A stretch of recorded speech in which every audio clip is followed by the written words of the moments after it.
Now, even as much as Office team and the CRM team wants to build all the best experiences they can, that doesn't mean they're going to always tailor it the way that you want. So one of the nice things that's been released in preview is the Office Graph.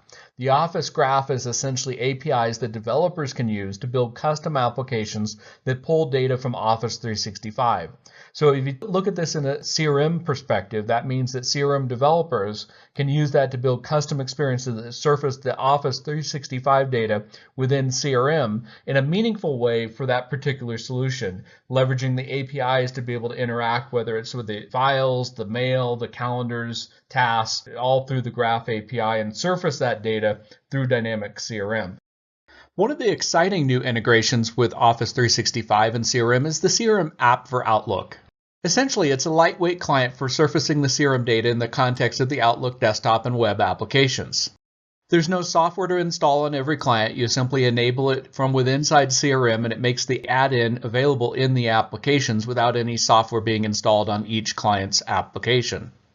Using the add-in, you're able to track information promoted into CRM. You can also set the regarding related to a CRM record so that it has the context of what the email was all about.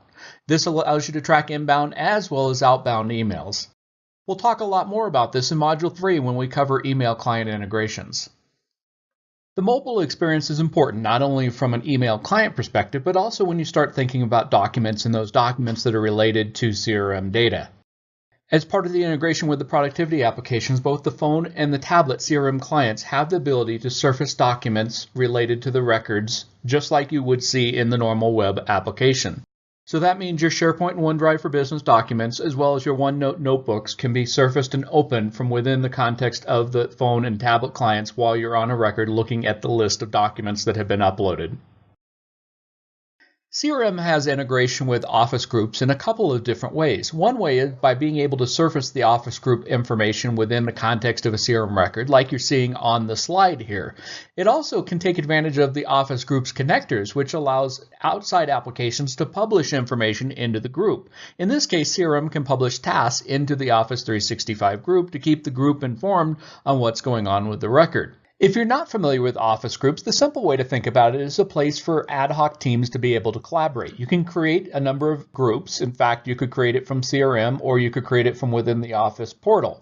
As part of the group, you get the calendar, the conversations. You're also able, when it's integrated with CRM, to surface the documents that are associated to the record into the notebook or the document section, as you can see on the example on the screen. We'll be diving deeper into the Office groups integration in Module 11, so let's talk more then.